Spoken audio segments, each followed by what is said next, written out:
Katrin, we are starting if you are recording. Yeah, now I think we give floor to Malin. She's going to have her presentation about organizational cleanup. She's from SALT, one of the partners in the CRIPTIC project. Please, Malin. Thank you. Can you see my presentation now? Yes. Yes, yes. We see also you and your presentation. Good. So let me try to, is it, yeah, there. So thank you so much for inviting me to speak. As you know, I work in SALT together with Jannike. Sorry, just Malin, can you press F5 for full screen? F5? Yeah. If this is a Windows operation system, should work with F5. No, I'm on. Just press slide button at the right. You will see the scale plus and minus near just there's the slideshow button.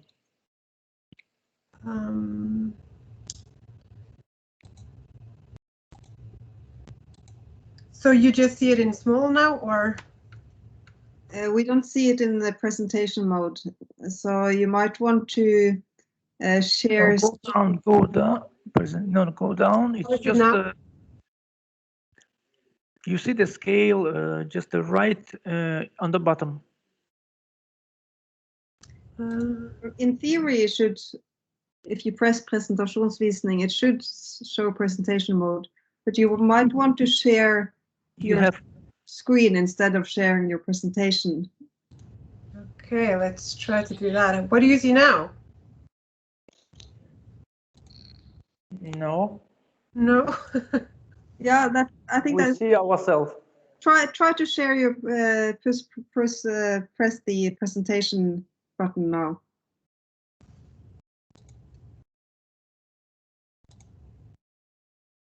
No.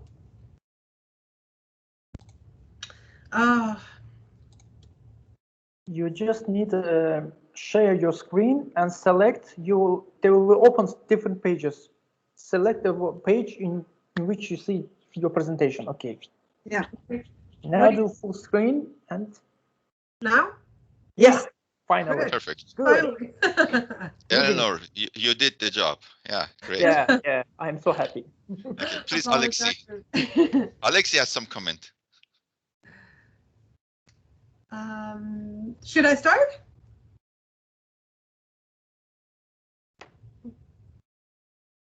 No. What happened?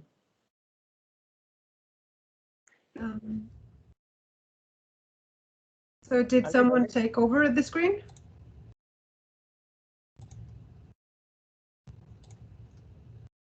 Yeah. Now we see your screen. Okay.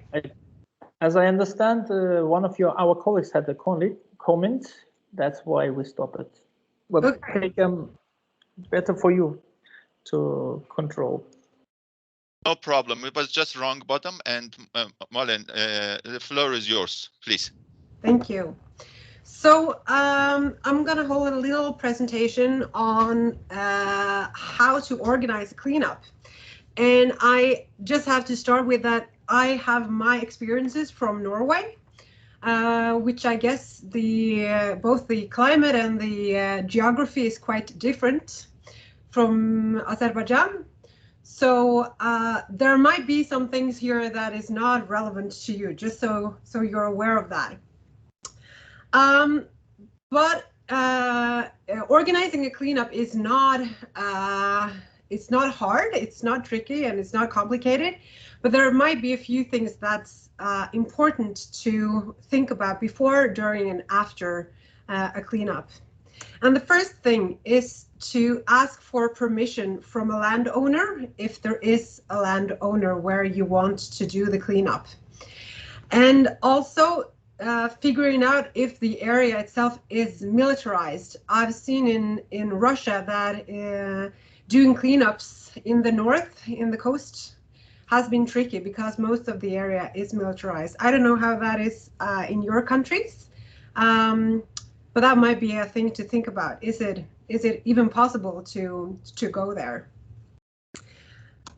And then I think the most important thing to think of before you arrange a cleanup is to plan for transport for the waste you've picked up and how to manage the waste that's picked.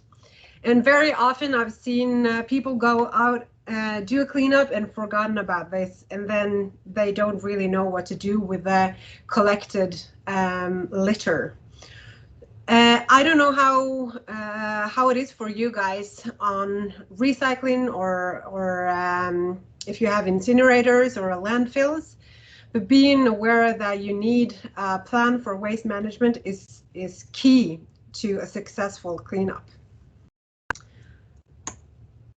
It's always good to have gloves to protect yourself. You can find stuff that you don't want to touch or can even be dangerous to touch.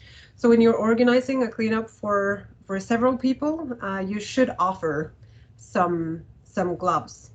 And of course, bringing plastic bags or maybe even other types of bags if that's possible to collect in. In Norway, it's not legal anymore to use these black plastic bags because we have optic recycling, but this is just an illustration. I think it's really important to remember that you could cut yourself or break a leg or even get a heat stroke in some places. So always bring a first aid kit, maybe not as big as this one, but being able to help people when you're there is key. I've always brought with me a knife, especially in the northern part of Norway, where we find a lot of ropes and nets that's stuck in big rocks or in sand. Being able to cut this stuff is really nice, and I can assure you it's really frustrating when you don't have it and you want to cut it off.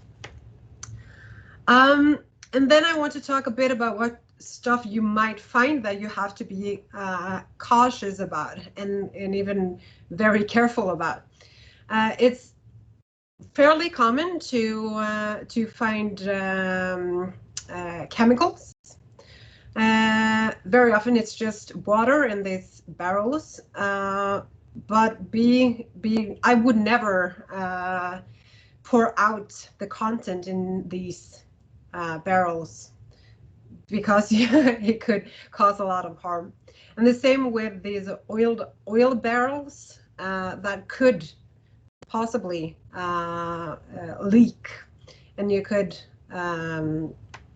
get more environmental harm than you would just leaving it there. And I guess I'm not a biologist, so I guess you are more, I guess Jannike and Bert are more capable of telling us what to do with these kind of things. In Norway, we are asked to call the police to remove these. Also in Norway, I'm not sure how this is other parts of the world, but we have a fair amount of explosives from the Second World War along the coastline. About 10,000 mines is still there, and every year we find one or two where we need the military to assist us with detoning them. So be aware of landmines or mines. This is not common, especially not in Norway, but just be aware that could happen. And what you do is to call the police or call the security or military. One thing that's very much more common, that's syringes. We usually pick them up and put them in plastic bottles and put a lid on, so you don't get this needle in your back while you're carrying the plastic bag. So being aware of these needles, and I guess it's also a possibility for some sort of, this is a hazardous waste, so you can get some contamination. And now lately, and this is, I don't have a lot of experience with this, but face masks, COVID has done something to both the litter concentration all over the world, but this is also hazardous waste. So be careful while you handle these, and I'm pretty sure you will find this all over the world these days. But COVID is not just a problem with litter, it's also something we have to be aware of when we do cleanups. Using these face masks, preferably some reusable ones if they are safe enough. And of course, you do the stuff that the health people tell us to do, and that is also with cleanups. And in some cases, maybe cleanups should be postponed if it's outbreaks in the areas. One thing that you can come across, it's archaeological finds. In Norway, we have to report these if we find it, and the archaeology underwater is much more. The regulations around marine archaeology is stronger than on land. I guess it's more vulnerable. So being aware that you could find archaeological finds, and you, in some cases, will have to report that. And then, of course, be aware of the flora and fauna, and especially during the times of breeding and nesting for birds. We have in Norway, at least some areas and some time periods that we cannot walk or clean when they're hatching and nesting. So we are doing this for the nature and for the animals and for the birds. So we have to be very aware that we can frighten them and possibly do harm to them. And then the last thing, I know Jannicke just talked very shortly about when I entered, is when should we not clean? And if a plastic bag has been laying in mold or water for a long time, it's very easily breaks up. And in some cases, it can feel very wrong to do cleanup of macroplastics when it turns into microplastics while you handle it. And I don't have the answer to how to handle this, but it's something we should be aware of, and I guess discuss more and have a debate on when should we leave plastic alone, and does it do more harm to pick it up than to leave it. That was a very short presentation on how to do a cleanup. Do you have any questions? Yeah, thank you, Malin. Yeah, we have like 15 minutes. If there is any question, please raise your hand. Otherwise, I have one question and we can go for Jannicke's presentation, then we will have a longer lunch break. No question? Okay, thank you, Malin, about a very informative presentation and mostly about HSE, health and safety measures, and we need to take before doing this cleanup. My question is about the last slide you show. Leave the plastic. Okay, if we leave the plastic, eventually it will break up and will end to microplastic and other things, nanoplastic and so on. So it's not better to clean it up, because if you leave it anyway, it will be microplastic. It's just a matter of time.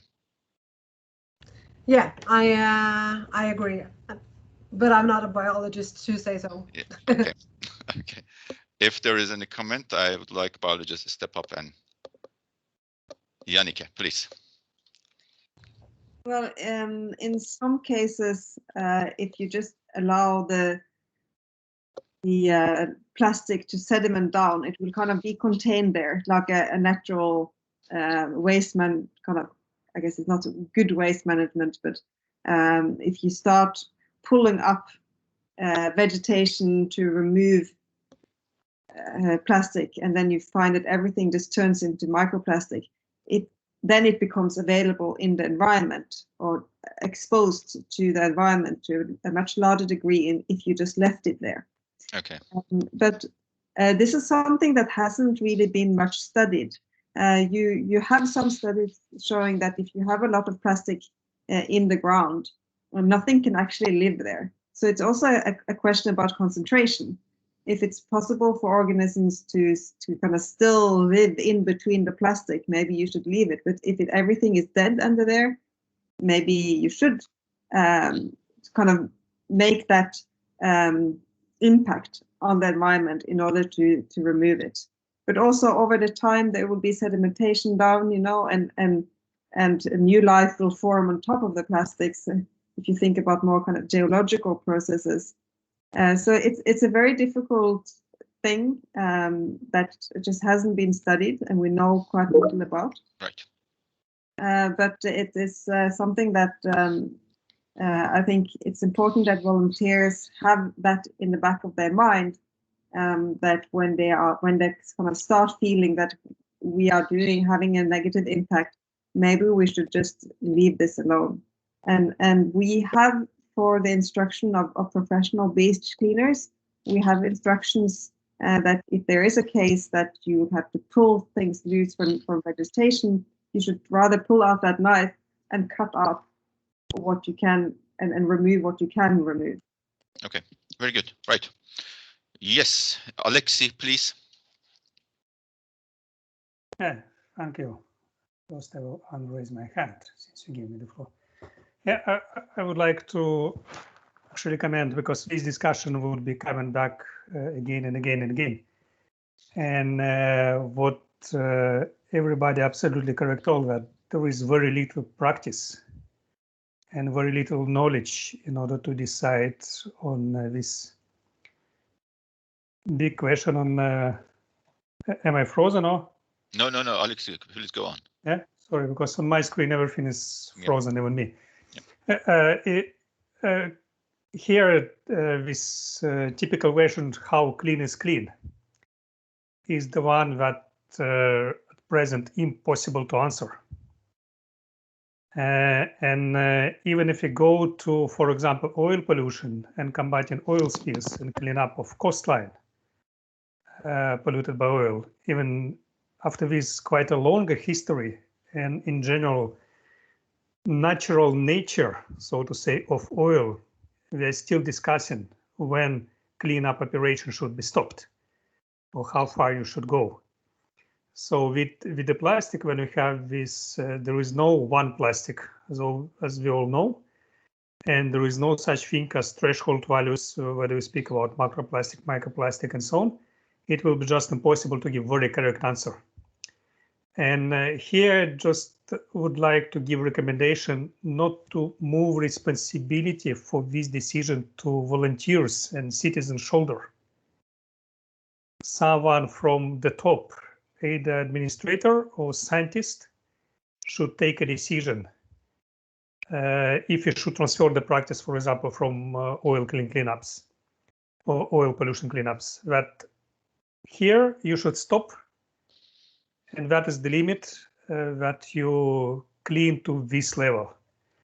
If you give responsibilities to volunteers, then it is a little bit too much on their shoulder.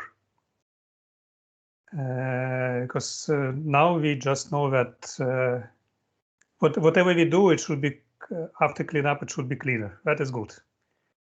And then there are two different approaches, what also Yannick mentioned, and I think it was already discussed and reflected by Peygam and Bert, given another examples.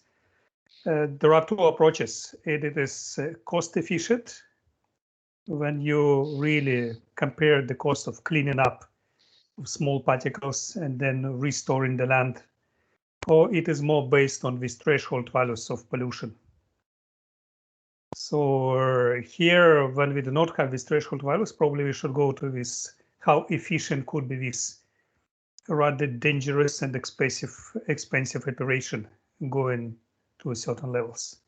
So that is just kind of general comment to support everybody's comment. Very good comment, and yeah, I really admire that point that we shouldn't leave on the shoulder of the citizen scientists, because they are not that actually, yeah, they shouldn't decide on that, and should be team leader or project leader or somebody else decide on, and maybe we need to end up to some sort of areas and zones that those areas we shouldn't touch, and some area we should, because we see some sort of plastic there, and if we interfere, then we will cause more problem. I understand what Yannick says, because if you touch that plastic, then you provide a secondary source, another source for microplastic, which if you leave it there, most probably the burial process will cover that plastic after a while. So again, it comes at the time scale we are talking about. What will be the time scale for burial, and what's the sedimentation rate and other things? You know, if you leave it for several years and still there's no high rate of sedimentation, and plastic will expose to the environment, then again it will be microplastic sooner or later. So matter of time. So it is very complicated, I understand, and I think we should cut it at this level. We shouldn't go dive that much to that. And for field guidelines, it should be a very big headline. What Melin mentioned, that safety is the first. Yeah, and yeah, and also what Malin mentioned is the thing that we should always consider. Waste management is important before cleanup activity. So you should think about how you will manage the waste you are going to collect. I see Emil. Please, Emil. Yeah, thank you, Malin. And I could see on one of the slides the kind of a device that's the focus on the sound penetration recording, and you kind of incorporated that to the archaeological findings, and also how do you elaborate? How do you incorporate that device into your measurements? Do you also focus on the subsurface plastics or something? What was the role actually of that equipment that you presented on your slide, or it's just focused on the archaeological aspect? Yeah, that was more just an illustration on that you might find archaeological finds, and usually it's divers finding shipwrecks or cultural heritage from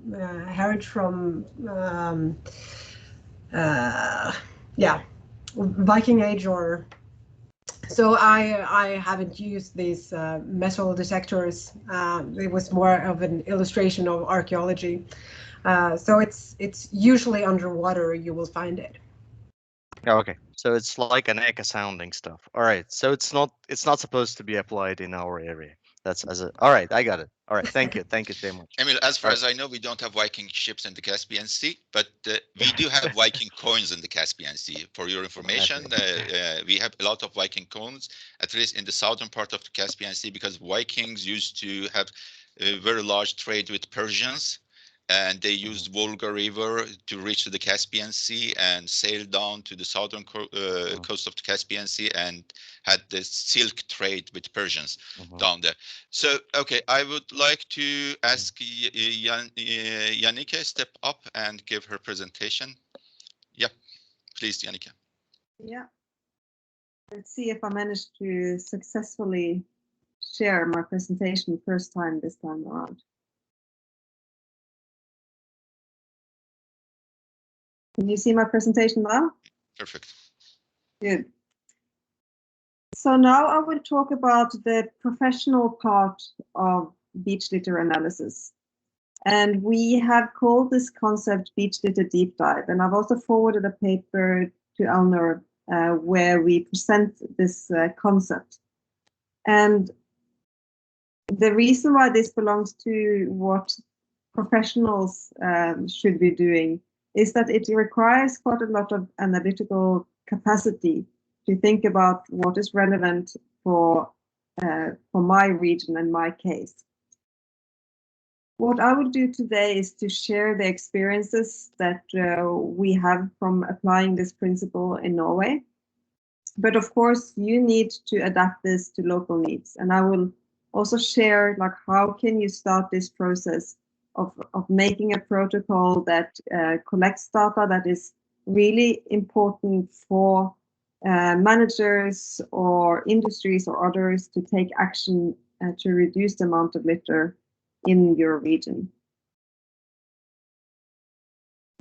And the motivation behind why we developed the beach litter deep dive concept was that we found that existing beach litter data was not suitable for engaging stakeholders in dialogue.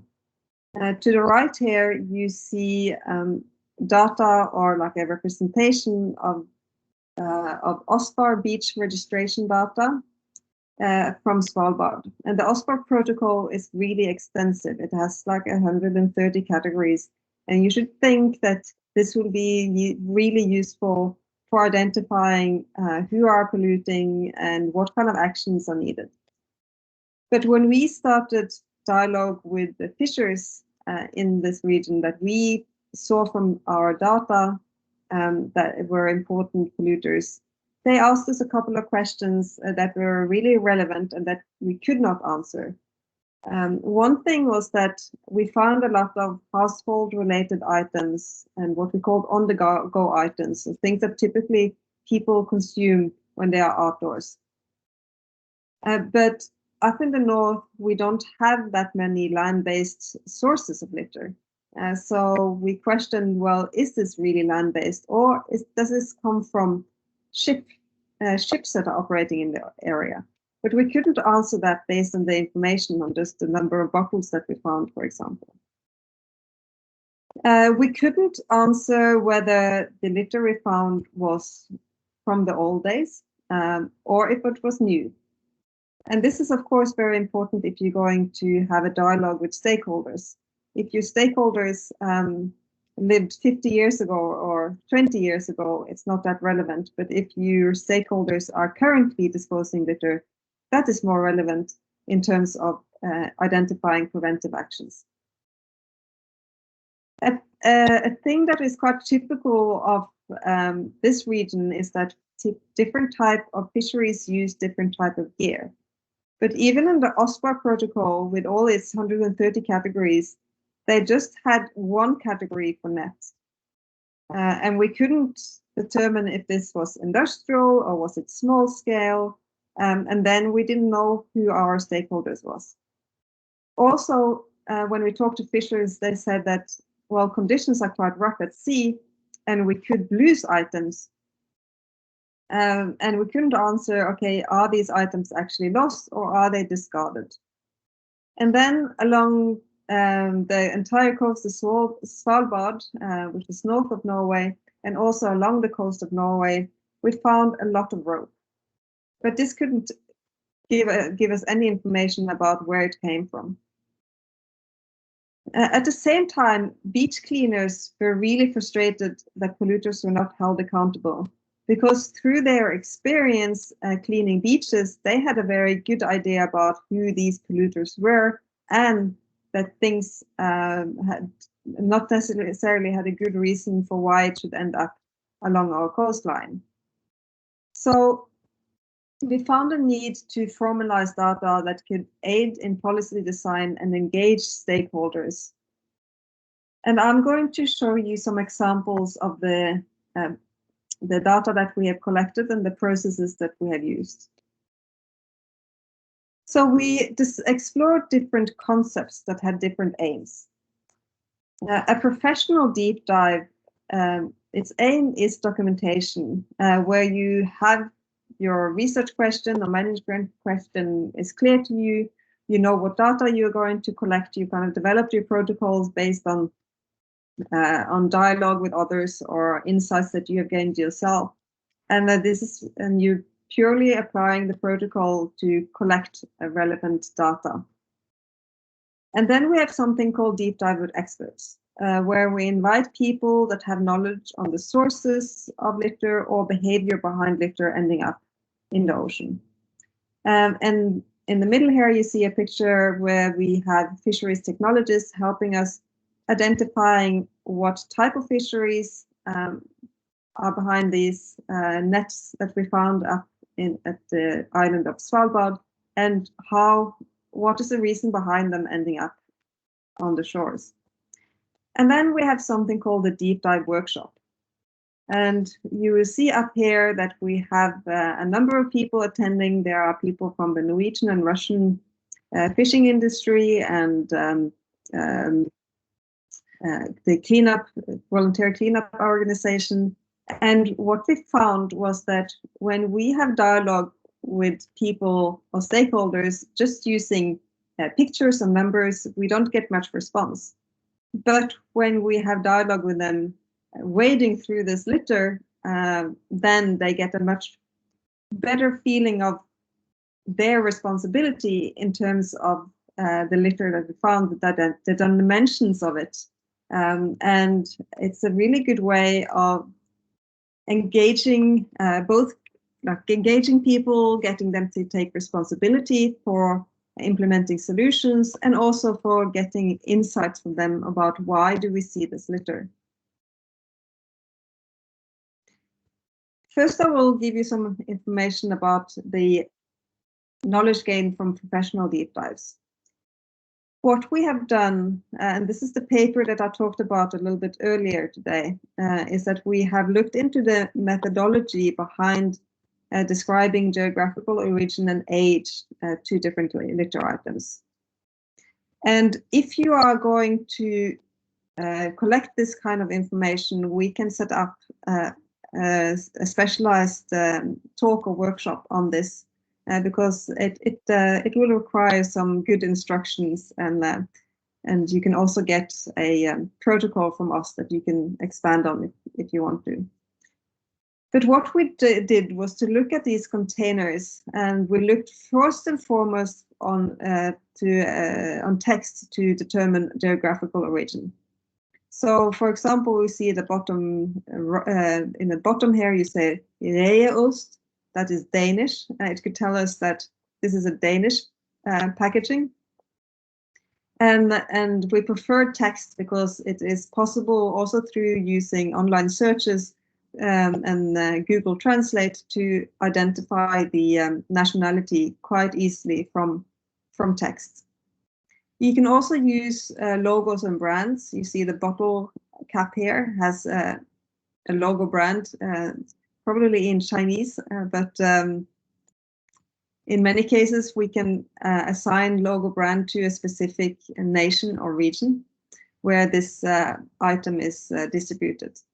And we can also use design, although both logo brand and design in some ways are more related to the knowledge of the people that are doing the analysis. At the top left here, you see bottles that were previously used in the Scandinavian deposit scheme, which enables us, being Scandinavian, to easily identify these designs. But of course, if you had a team consisting of different nationalities, you might not be able to recognize the sign. In aging different projects, we prefer to use production and expiry date, with production date being the most preferred, followed by expiry date. And the reason for this is that expiry date can differ. It can differ how long a product will last on the shelves. So that is a less precise indicator of the time from production until this item ended up in the ocean. And we can also use knowledge about logo brand and design. For example, if this is a design that is used currently on the market, or if it is something that was used in the past. So these retro designs, we could identify approximate age, saying that this is at least older than 10 years or at least older than 5 years old. And this is the information that we gained from our analysis at Svalbard. We could identify that 33% of the litter items were Norwegian, followed by Scandinavian items, and then Russian items. And we also identified that discarding practices is still ongoing. So 1/3 of the litter was actually less than 5 years old. This means that you still need to do cleanups because you have a lot of old litter, but it is also important to work on the sources of litter to stop litter from entering the ocean. And given that Norway and Russia are the main fishing nations operating in the region, we can make this link between these items that apparently belong to households, or there were also oil and chemical containers that we looked at, and we could say that, well, it's more likely that these items originate from the fishing fleet or the maritime operations in the area, compared to the likelihood of them being from Russia and Norway mainland. Through these deep dives with experts, we got really useful information on discarding practices. We found out that the majority of these ropes, that there are so many of, they are actually cut-offs from repairs of trawls. You see at the bottom left corner here. It's typical when they repair a trawl, they cut off the ends after they've tied the new piece of trawl to the main trawl. And also these other ropes, they were also typical fisheries-related ropes. And to the right here, you see items that are discards from freezer trawlers. So all these items are related to things that happens under deck in the processing of the fish. You see the blue plastic sheeting here is used for packaging. You see the white things are used for transporting the fish in the factory. And then you see this big pile of packaging bands, and that happens when you have something wrong with the machine operating the packaging bands, and these are often discarded. And because all these operations, they take place under deck, the fishers could tell us that if you find this in the ocean, it is an indication of clear dumping practices. So based on this information that we got from the experts, we extended our protocol to identify these items that were clearly discarded, and we do not know if the ropes, how easy it is to prevent these ropes from entering the ocean, but through modification of the protocol, we could make a documentation about how big is this problem, and then enter the dialogue with the fishers about, is this something that we can do something about? Also, what we found was that the pieces of nets that were up at Svalbard were of the type of nets used by Norwegian and Russian fishing fleet in the area. So again, it's not long-range transport from the south, but it's local fisheries activities that are contributing to this type of litter. And we could tell that 3 out of 4 nets are discarded. And you see in the middle here typical discarded nets. And when you have a damage to the trawl, they cut off a piece of the trawl and then they replace it by a new one. So it's quite easy to see these very clear cuts at the ends of these, on the side of these pieces, and that indicates that this is discarded. And we could also, with the help of experts, say something about the relative age of the nets, and thereby also identifying that this discard of nets is still an ongoing process. This table is just showing you to the left you see the OSPAR and Ocean Conservancy categories that we looked into. For example, drink bottles, food containers, cleaners, cosmetics, engine oil and injection gun containers. That in itself couldn't really tell us much about the sources of these litter items. But when we did the deep dive analysis, analyzing text and logo brand and design and age, we could identify the source being likely regional fisheries or maritime activity. We could also identify practices in terms of discards, and we could document that littering is still ongoing. And we're the same with nets and strings or ropes, and that through these other, in the case of OSPAR, quite extensive protocols, we couldn't say anything about source of behavior or age.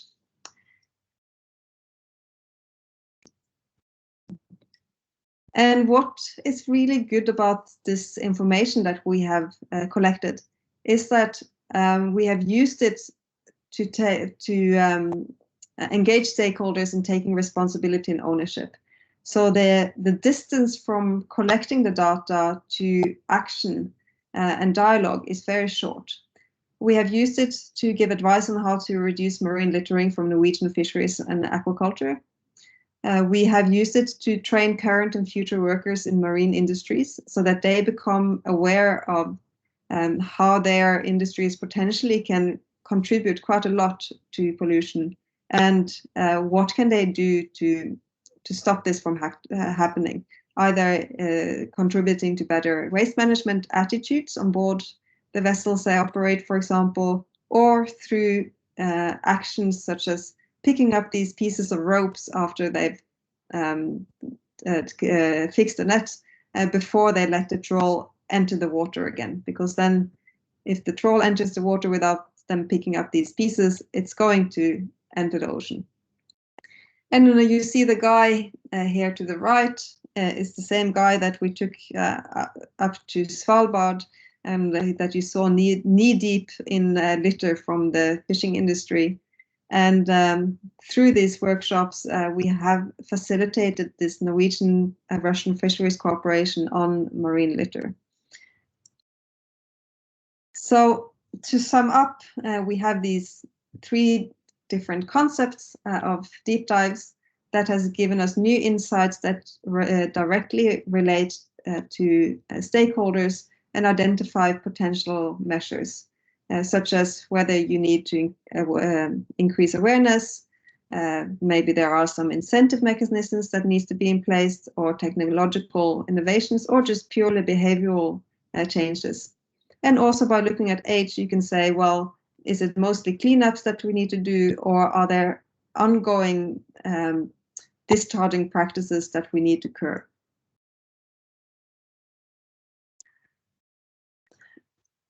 And then it's up to you to decide what is relevant to record in your case.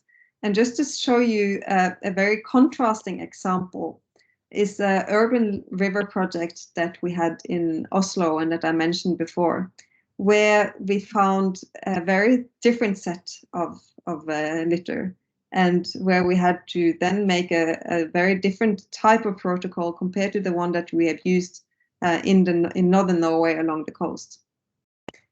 Here we found a lot of drugs-related items, and they were quite abundant, but also they are items of high concern. So that's why we wanted to have a high resolution on these items. And if you see these plastic pieces that are rounded, they are actually used for drugs, for like one dosage. Is kept in these little pieces of plastics.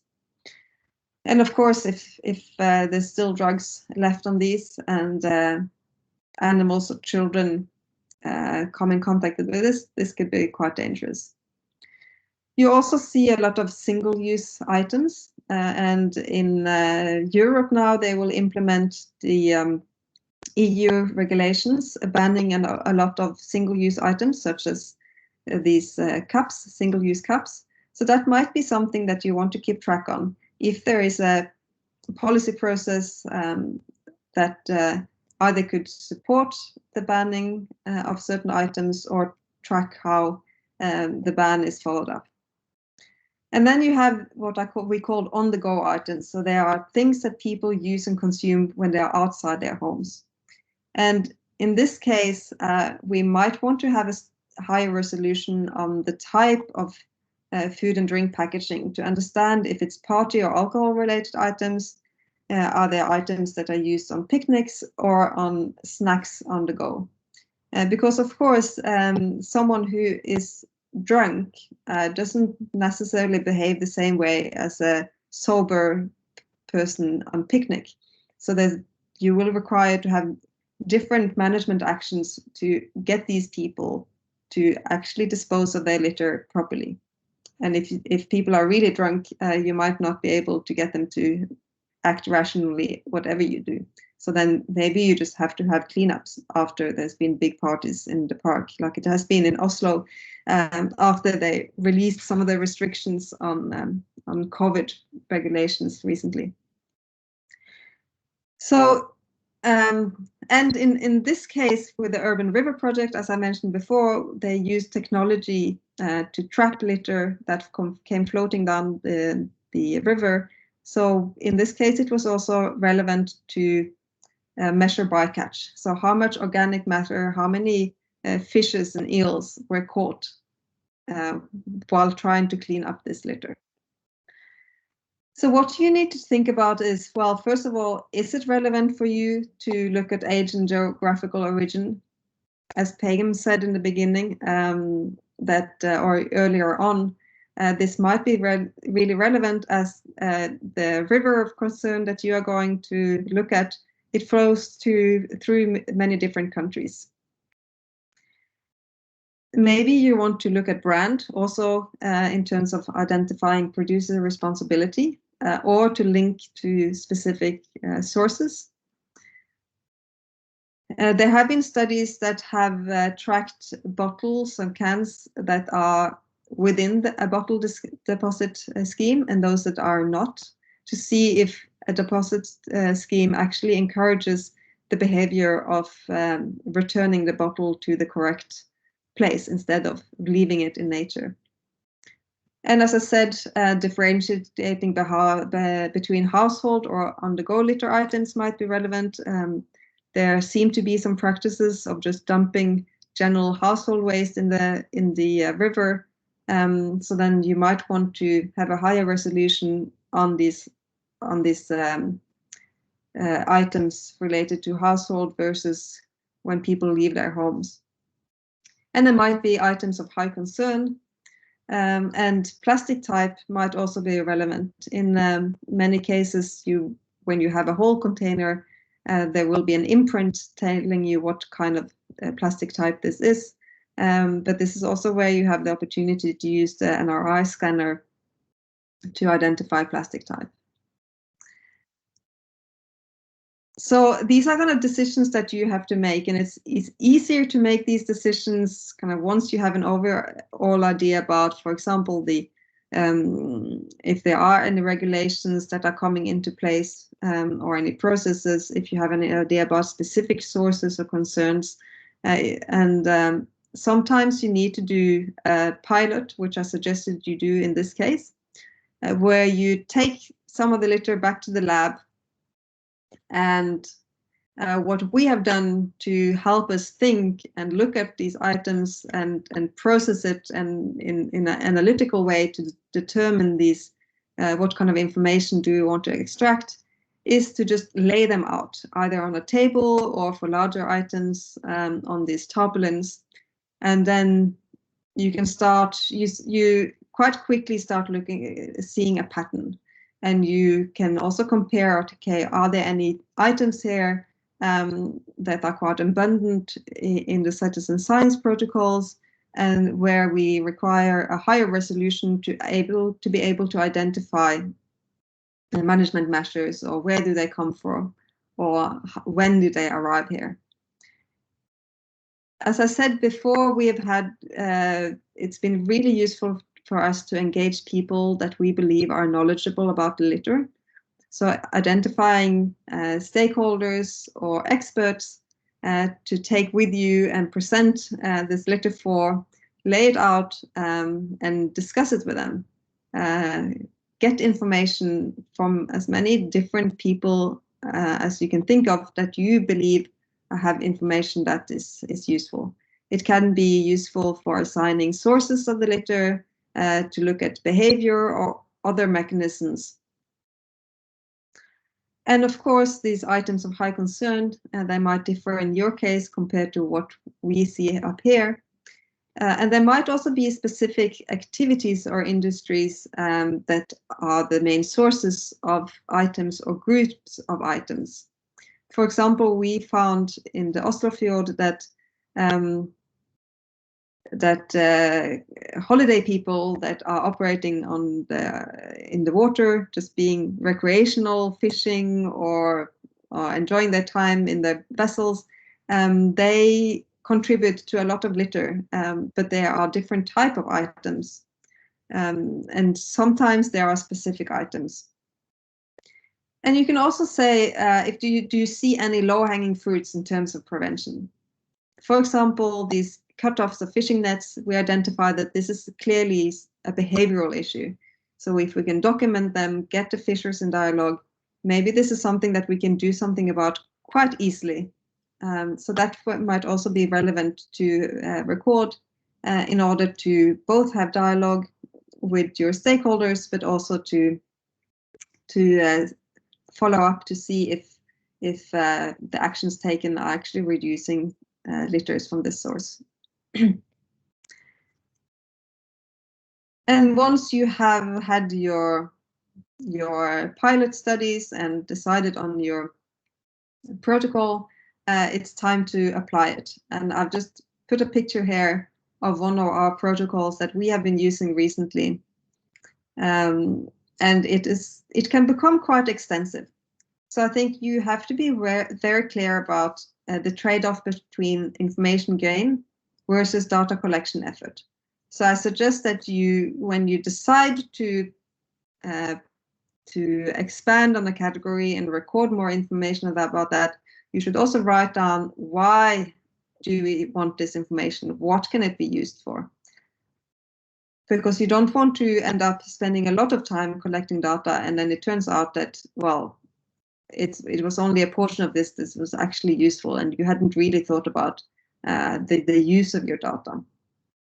One thing that you could also think about is, do you want it to be complementary to or compatible to the Ocean Conservancy or another protocol, for example, the Marine Strategy Framework Directive protocol? In one of our projects, we've decided to use citizen science data to identify the main litter items that we find along the coast of Norway, and then only do deep dives on these items. While in other cases, you might want to apply the citizen science protocol in kind of full scale, and then expand on certain items where you want to collect more information. Another thing that we have done also is to collect weight data, because in litter assessments, it's only data on number of items that is recorded. So it means that a big fishing net and a small toothbrush, they will kind of have the same weighing in your data, in terms of, because it's frequency of litter items found that is recorded. But of course, this fishing net represents a much bigger mass of plastic, and possibly also a bigger impact. You could, of course, weigh individual items, but what we have chosen to kind of save time is to do group weights. So, for example, we weigh all bags together, all ropes together, and so on, so that you save some time, but you get a fairly good impression about are there any litter groups that you should pay more attention to, because they actually represent a large mass of litter. So that was my presentation on. Thank you, Jannike, for a very nice presentation. I got a couple of questions, and I'm quite sure the rest of the participants, they have questions, but I'm afraid we need to stop here. I promised a longer break.